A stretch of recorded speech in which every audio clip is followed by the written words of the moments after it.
February 22nd meeting of the OBPA Finance Committee, and copies of the financial statements have been distributed. We understand Dave's absence, and I've looked over the financial information. I don't have any immediate questions. I wonder, Patty, whether or not you would like to touch on anything. Is there anything in particular you want to point to? Yes, thank you, Chris. Our account, if we look at the statement of financial position, our accounts receivable are currently at $164,000. Of that, 98% of it is current or 1 to 30 days. So we have cut way back on any outstanding accounts receivable, which means our money is coming in as quickly as we can get it in the door.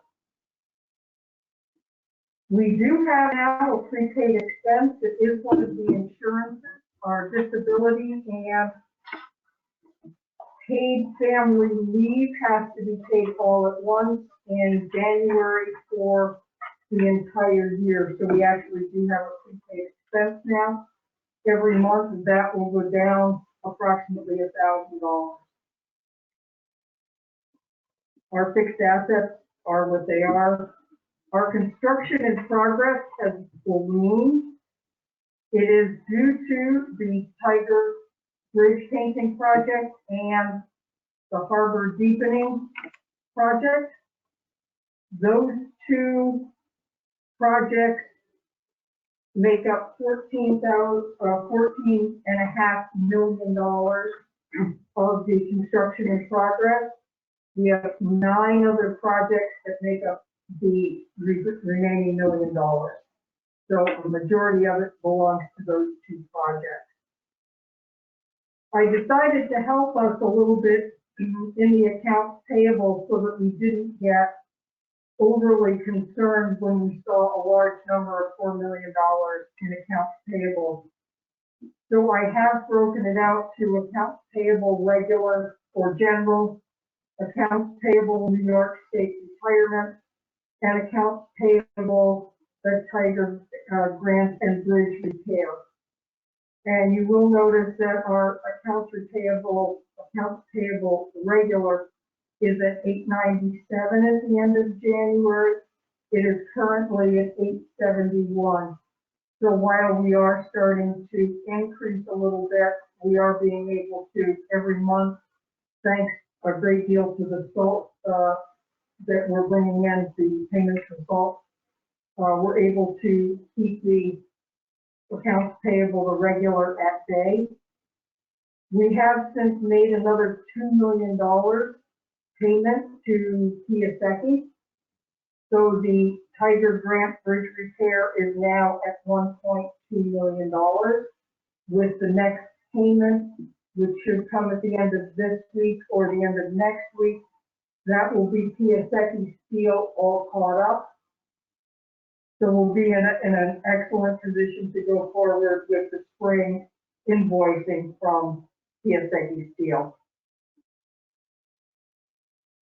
And that, if there aren't any questions, is everything on the statement of financial position.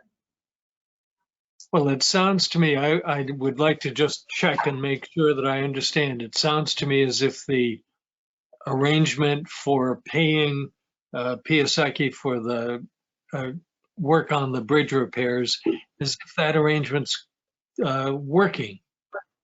Very well, very well. That's outstanding. And the New York State, thanks to many people with whom Steve speaks on a regular basis, the payments coming back to us are coming back quickly enough that we can turn that money over within a 2-week period. And it certainly is an excellent solution to the problem. Yes, it is. We can move on to the budget versus actual for the bridge fund. There is nothing very new to see on this report. everything is going pretty much the way it has been. There is one piece of good news in February. We will see under PPP, we will see the addition of the new $365,000 PPP loan that we received. I believe it was the 4th of February. We have not yet used it. So we've been able to keep up with our payroll and a few of the payables without having to touch the PPP. But what I'm hoping to do, and I have spoken a bit with Steve about it, is to start using the PPP, then use the money that we've saved out of our regular account to pay payroll to assist in paying down some of the accounts payable.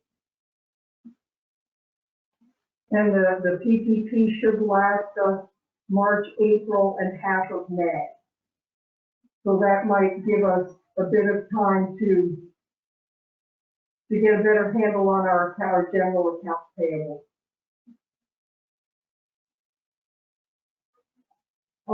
Any questions on the bridge fund? No, I don't think I have any more questions. Okay. The port fund, this month of January, there's nothing really new there. Everything there is quite normal. The CARES Act that we received in the month of January was $140,000. So we are still using that, just about $125,000 to $140,000 at a submission, which we're trying to do at least once a month. So if we look at the budget to actual on the port fund, our rental income, thanks to Veritas, is still holding us above our budgeted income. Plus, our port storage is well above what we budgeted, so that's been an added bonus for the year to date. The storage is in the line. Pardon? Yeah. Yeah. Everything else, we've seen an increase in salaries and wages, but we're starting to see overtime for plowing, both here and at the airport. So the airport overtime would be seen here in their salaries and wages, which would also then change the taxes and benefits a little bit. And everything else is very much on target to where it should be for what we've made assumptions for. Are there any questions? No, all set. Okay, I have one big thing that I need to bring to your attention. Can I say his name? Yeah. Wade Davis has requested his vacation buyout a year later. Wade's anniversary, a little historical background, was the 16th of January, 2020. Wade retired on the 17th of January, 2020. And as there's nothing in the management confidential policy of employees hired before December 2006 that says that vacation time cannot be front-loaded, his was being front-loaded. So he received all of his 2020-2021 vacation in an accrual on the 16th of January. His retiring on the 17th allowed him now to come back and claim it. I brought this to the attorney, and they concur with my analysis as laid out in the email that said he is entitled to that vacation time. That vacation time is approximately $18,000.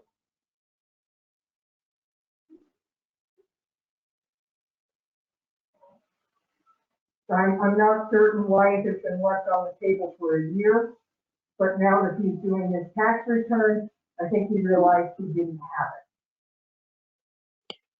Would you repeat the last line, please?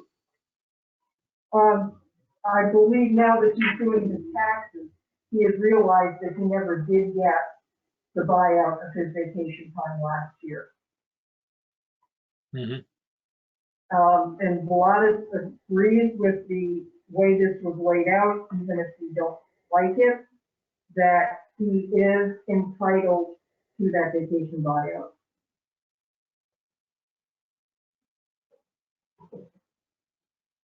So I leave that for the board to approve before I pay it to him.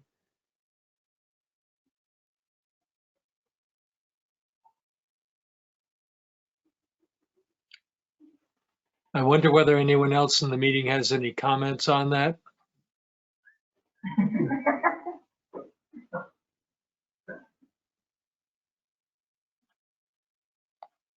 I'm not surprised.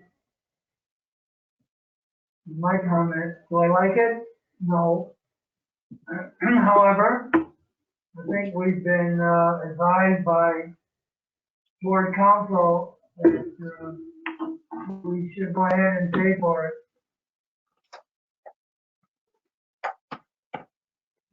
Well, it certainly is my take that if it's written down in the appropriate agreements and if it's been reviewed, that we have to do what we're committed to do.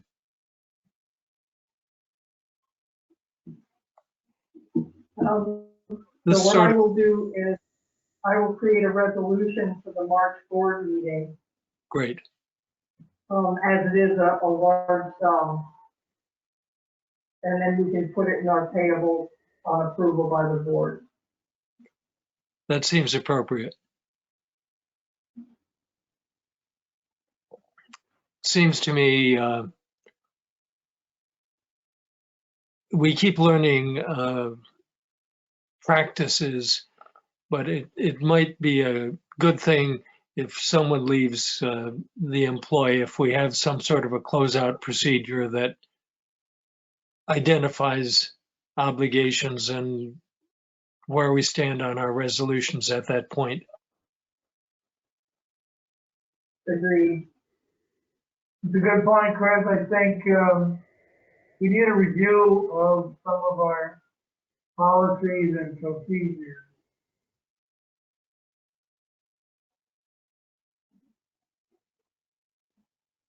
Sounds fine to me. So But I believe Ms. Kennedy chairs that committee. When we meet in March, we might want to have her convene the committee and take a look at some of that. great. That would be super. We do have, I actually have turned our policy personnel handbook over to Ned Hurst, who is with Benefit Services Group. Mhm. And he has sent Steve and I a revised personnel handbook back. Some of what was in our policy, our personnel handbook was really just a policy for something. It really didn't pertain to personnel. He's also making sure that we have things like Family Medical Leave Act properly stated in the handbook.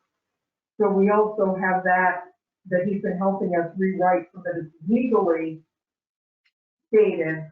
But then there are certain things such as the vacation buyout, which would be up to us to decide how we would go forward. Very good. Very good.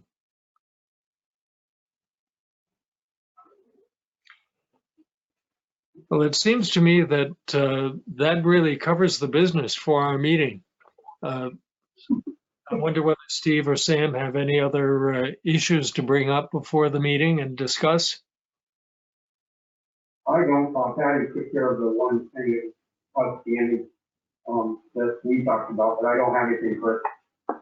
Okay, I don't either, Chris. I think the financial records are straightforward, easy to follow, and, we're lucky that we're in the position we're in. It hasn't gotten worse, and it seems to be a little bit better. mhm, I hope the meeting that either was today or will be tonight between President Biden and Prime Minister Trudeau goes well. We'll wait and see what happens.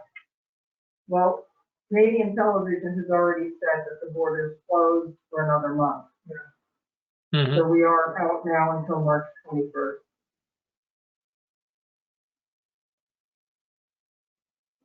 Stephanie, I'll bet that things are quiet at your end as far as the finances go. Yes, very quiet, but we are getting a lot of comments, a lot of phone calls and inquiries from Canadian citizens who are trying to get back to Canada from Florida. Sure. I believe there's an uptick, or we will see an uptick on the United flights for folks trying to get back. Mhm. And we're fortunate that one cab company in Ogdensburg at the beginning of all this received permission from the Border Patrol to drive Canadian citizens as far as the Canadian border station so they Yeah. can get back, which is proving to be very helpful for us because the folks now can fly in, get a cab from the airport to the Canadian border station and cross. Then somebody can pick them up at the other. That is State- correct. Yeah, great. Outstanding. Yes. I have to give credit to Greg Dolly. He did that, worked with the cab company right when the border shut down back last March, Mhm. and he helped them get the information together and get it worked out. So we've had a phone number that we can give anyone trying to get into Canada to call, so they can get back. That's been a great help. And as I said, this past 2 weeks, I've seen a big uptick in inquiries about getting back from Florida into Canada. Sounds good. Sounds good. Things are The looking sign up. at the airport says we're open now. Pardon me? The sign at the airport, the marquee says we're open now. Yes, I put that up. We've had so many folks assume that we were closed. And I thought that would be a way to let folks know that, yes, we are open, anyone driving by. And any inquiry that I've gotten, I've made sure to let them know that we've remained open and we're required to be open. And with our EAS service, they are required to fly. Mhm. And I think starting to make some headway into that. And with the EAS hopefully being awarded here very soon, we'll have more funds from SkyWest to do some advertising. I have an email into their marketing person right now. I hope to hear from him this afternoon about maybe doing some marketing on their part in Florida to get folks to fly back up here. Mhm. One email I received this morning said he is a Canadian citizen in a retirement park, I guess you would call it, and 70 of the homes there are owned by Ottawa citizens, and they're Wow. all trying to find a way to get back. So I did ask him to pass the word around. Mhm. Good. Well, does that wrap up our business for the meeting today? I believe so, Chris. I don't have anything else. I think it covers everything. It's a brief meeting, and it's partly because things are progressing and running without too many shocks. So let's be thankful about that. And Yeah, that's the way we like it. I appreciate your input. Sam, would you make a motion to adjourn? I will, sir. I make the motion to adjourn. And you and I are both in favor. Yeah. Meeting Thank is- you, Jeff. Thank you very Bye now. much. All right. Good night. Good night.